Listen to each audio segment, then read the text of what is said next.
Shalom, selamat malam Bapak Ibu Saudara. Malam ini kita bersyukur pada Tuhan. Kembali kita masih dapat beribadah, khususnya doa multiplikasi.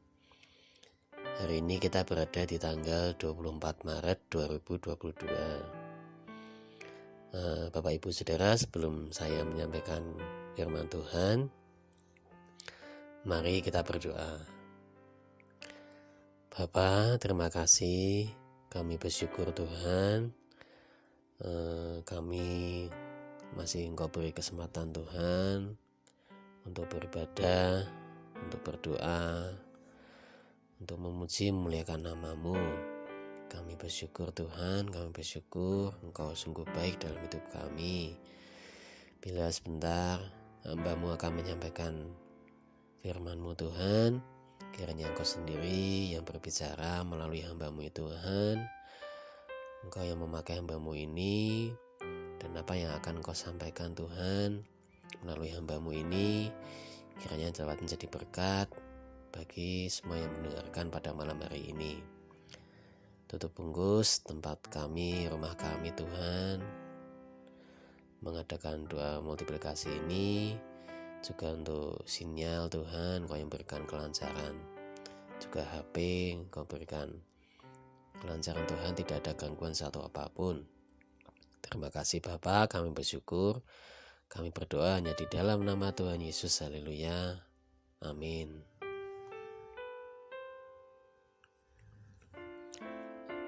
Bapak Ibu Saudara, kali ini firman Tuhan saya beri judul Pengharapan di dalam Tuhan. Kita akan baca, mari kita buka Alkitab kita dalam Roma pasal 8 ayat 18 sampai 25. Roma pasal 8 ayat 18 sampai 25. Saya akan bacakan ya Bapak Ibu Saudara. Pengharapan anak-anak Allah. Sebab aku yakin bahwa penderitaan zaman sekarang ini tidak dapat dibandingkan dengan kemuliaan yang akan dinyatakan kepada kita. Sebab dengan sangat rindu, seluruh makhluk menantikan saat anak-anak Allah dinyatakan. Karena seluruh makhluk telah ditaklukkan kepada kesia-siaan, bukan oleh kehendaknya sendiri, tetapi oleh kehendak Dia yang telah menaklukkannya. Tetapi dalam pengharapan, karena makhluk itu sendiri juga akan dimerdekakan dari perbudakan kebinasaan dan masuk ke dalam kemerdekaan kemuliaan anak-anak Allah. Sebab kita tahu bahwa sampai sekarang segala makhluk sama-sama mengeluh dan sama-sama merasa sakit bersalin. Dan bukan hanya mereka saja, tetapi kita yang telah menerima karunia sulung roh, kita juga mengeluh dalam hati kita sambil menantikan pengangkatan sebagai anak, yaitu pembebasan tubuh kita. Sebab kita diselamatkan dalam pengharapan, tetapi pengharapan yang dilihat bukan pengharapan lagi. Sebab bagaimana orang masih mengharapkan apa yang dilihatnya. Tetapi jika kita mengharapkan apa yang tidak kita lihat, kita menantikannya dengan tekun. Amin. Bapak Ibu Saudara, hari-hari ini mungkin banyak orang, mungkin juga termasuk kita ya Bapak Ibu Saudara, yang tidak dapat menerima keadaan yang tidak menyenangkan dalam hidupnya. Mungkin mereka mulai mengomel, memberontak, protes, dan bahkan mungkin sampai menyalahkan Tuhan terhadap apa yang dialami. Dan hal ini bisa berlanjut pada tindakan dan tekad untuk keluar dari permasalahan yang ada, apapun caranya. Tidak peduli apakah jalan yang ditempuhnya nanti berujung pada kesia-siaan. Seperti ada tertulis ya Bapak Ibu di dalam Amsal 14 ayat 12.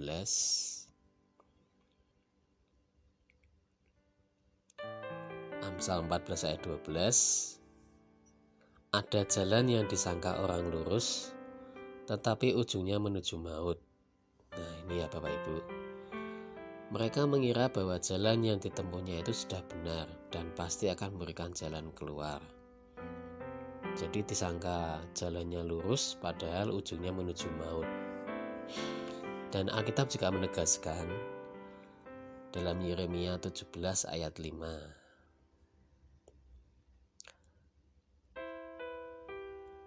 Terkutuklah orang yang mengandalkan manusia, yang mengandalkan kekuatannya sendiri, dan yang hatinya menjauh daripada Tuhan.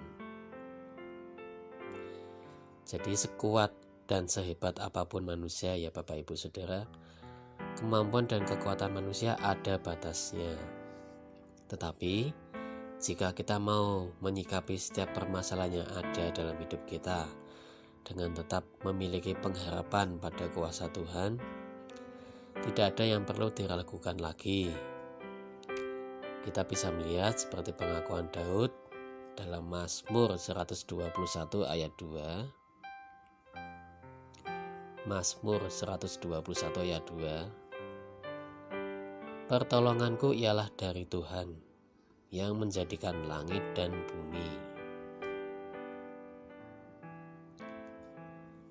Jadi di sini kita bisa melihat ya Bapak Ibu Saudara bahwa Raja Daud mulai dari kecil hidup sebagai gembala, mengembalakan domba-domba ayahnya, sampai akhirnya dia menjadi raja dari bangsa Israel. Kita tahu bahwa Daud adalah seorang yang dekat atau intim sekali dengan Tuhan. Dan kitab Mazmur adalah berisi nyanyian syukur Daud, nyanyian puji-pujian Daud, nyanyian pengagungan Daud kepada Tuhan. Karena Daud percaya bahwa Tuhanlah yang menolongnya, bahwa Tuhanlah yang bisa diandalkannya, dan bahwa Tuhanlah satu-satunya pengharapannya. Kemudian Bapak Ibu, penderitaan dan hal-hal yang tidak mengenakkan dalam hidup kita itu, kita bisa mengibaratkannya seperti ibu-ibu yang sedang sakit bersalin, menantikan untuk bayinya segera lahir.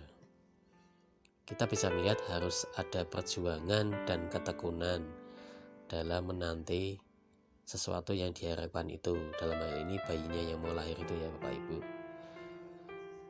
Sebab jika kita tekun, iman kita akan kuat dan tidak mudah diombang-ambingkan oleh keadaan apapun, sehingga pengharapan kita di dalam Tuhan tidak mengecewakan. Nah Bapak Ibu, sedikit sharing untuk seperti seorang ibu ya yang menantikan bayinya yang lahir. Ketika istri saya sedang proses melahirkan itu kan diawali dengan pendarahan. Jadi tapi sebelum pendarahan itu kan beberapa hari sebelum pendarahan, istri saya itu kan sempat kayak orang ngompol gitu ya. Jadi pas pergi ke warung mau beli sesuatu itu kok sedikit ngompol gitu ya. Tapi kan dipikirnya biasa karena memang banyaknya memberitahu kalau semakin usia kandungan semakin tua kan memang kemungkinan untuk menahan pipis itu sudah tidak bisa. Jadi mungkin akan kadang-kadang akan ngompol karena sudah tidak bisa menahannya. Nah pas itu kan saya sudah berangkat kerja dan dikabari oleh istri saya kalau dia pendarahan, dan dia memang sudah bilang saya langsung menuju ke rumah sakit Pak, jadi nanti kamu langsung ke rumah sakit aja. Oke. Jadi saya waktu itu sudah berangkat kerja, sudah istilahnya sudah setengah perjalanan, saya langsung putar balik tancap gas, tapi saya nggak ke rumah sakit dulu. Saya pulang ke rumah, saya mengecek dulu apa yang sekiranya mungkin belum dibawa sama istri saya.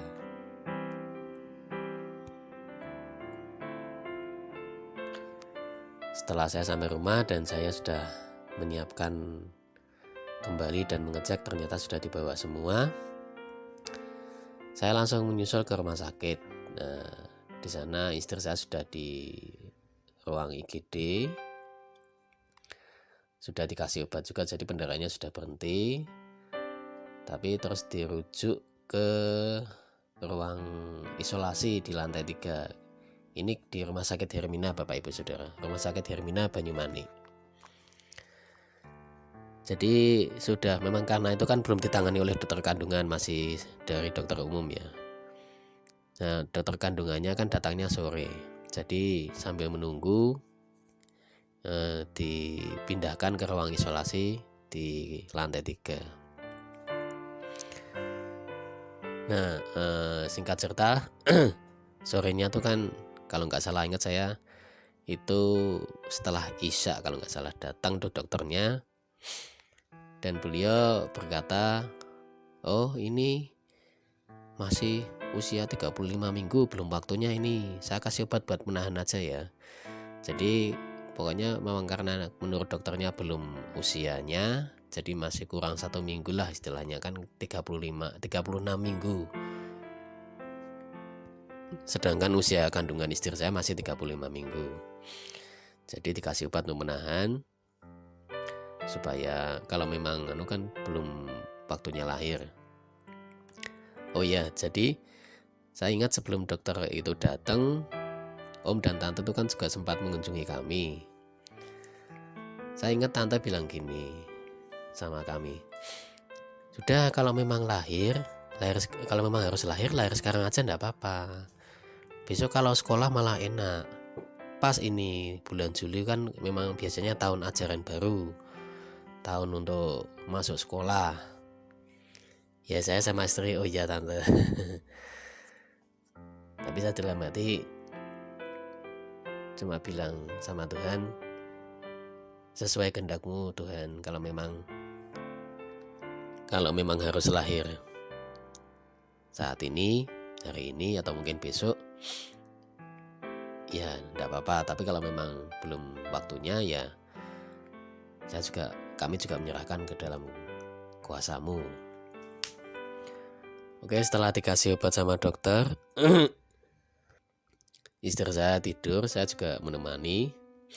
Tapi sepanjang malam tuh istri saya memang kesakitan terus, karena ya nggak tahu ya, karena memang mungkin si anak ini, si Raka ini ya, sudah tidak sabar kayaknya, dia sudah pengen cepat-cepat keluar, sudah tidak betah di dalam kandungan mungkin istilahnya. Jadi berulang kali istri saya manggil suster untuk minta tolong dicek, kok ini sakit gimana gitu.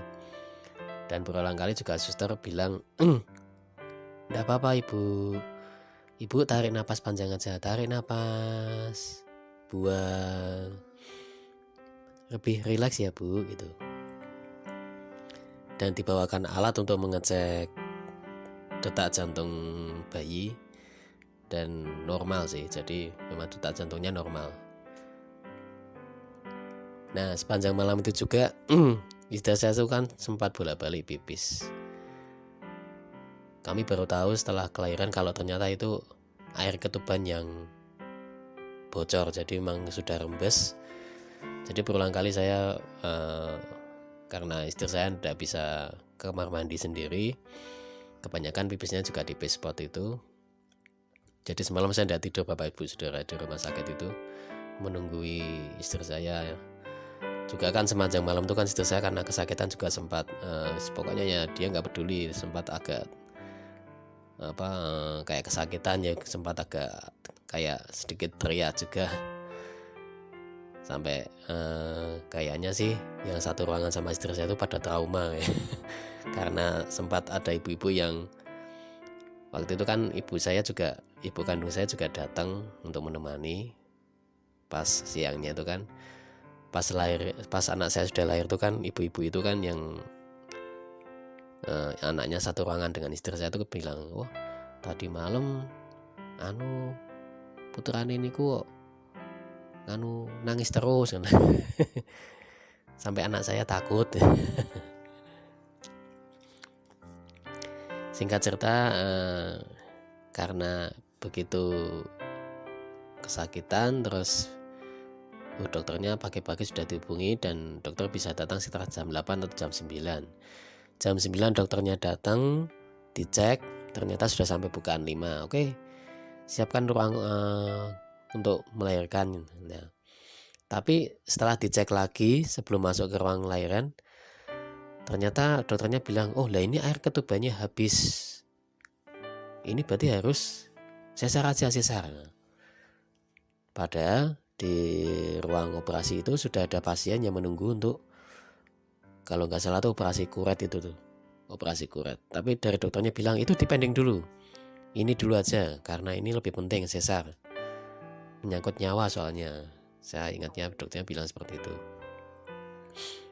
Oke, akhirnya setelah mengurus administrasi dulu, istri saya katanya juga sempat di dalam itu kan disuruh tanda tangan lagi, juga pokoknya sempat menangani untuk ganti baju apa itu kan juga, walaupun dalam keadaan kesakitan tapi istri saya juga masih bisa ganti baju sendiri untuk ganti baju operasi itu. Ya puji Tuhan, operasinya berhasil, Raka lahir dengan selamat,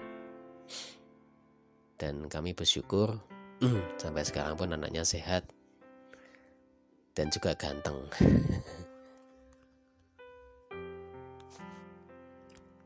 Nah Bapak Ibu, kembali ke yang tadi. Juga seringkali ketika pergumulan dalam hidup kita terasa berat dan sepertinya tidak ada jalan keluar, kita biasanya mulai membuat perhitungan dengan Tuhan. Saya juga pernah mengalami itu. Pasti kita akan berkata, "Piye toh Tuhan, aku tuh kan sudah ikut Tuhan sudah lama, sudah bertahun-tahun, sudah ikut Tuhan dari kecil, sudah banyak terlibat dalam pelayanan, saya sudah melayani ini, sudah melayani itu, saya sudah banyak berkorban, saya sudah banyak berkorban ya mungkin uang, waktu dan sebagainya ya Bapak Ibu, untuk membantu dalam pekerjaan Tuhan. Tapi kok kayaknya ya Tuhan, kok kayak tidak adil. Di mana keadilanmu Tuhan?" Mungkin kita pernah seperti itu ya Bapak Ibu Saudara. Nah, setiap kita pasti selalu berharap bahwa perjalanan hidup kita baik-baik saja tanpa hambatan yang merintangi. Dan demikian juga ya Bapak Ibu, Tuhan selalu ingin kita menjadi kuat seperti Raja Wali, yang meskipun harus melewati badai, tetap mampu terbang tinggi. Jadi di sini kita harus percaya, kita harus menaruh pengharapan kita pada Tuhan, meskipun mungkin yang kita hadapi, yang kita lihat tidak sesuai dengan ekspektasi kita, tidak sesuai dengan keinginan kita. Seperti perumpamaan, ibaratnya kalau kita berjalan dalam hujan, atau kita menghadapi sesuatu yang sulit ya Bapak Ibu, kita akan mesti minta pada Tuhan untuk, Tuhan jangan hujan misalnya seperti itu. Tuhan, saya tidak mau ketemu kesulitan ini, saya tidak mau ketemu kesulitan itu. Tapi kita harus ingat Bapak Ibu bahwa Tuhan tuh bukan berjanji kalau Tuhan tuh tidak berjanji kalau kita tuh tidak akan ketemu masalah. Tapi Tuhan berjanji bahwa Tuhan pasti menyertai dalam setiap apapun yang terjadi dalam hidup kita. Jadi Bapak Ibu, dengan pengharapan kita pada Tuhan, kita percaya bahwa Tuhan yang menyertai kita, pengharapan kita tidak sia-sia. Tuhan tidak pernah membiarkan kita bergumul seorang diri. Dia peduli, bahkan sangat peduli. Dan dia juga sanggup memberikan pengharapan yang pasti dan tidak pernah mengecewakan. Amin.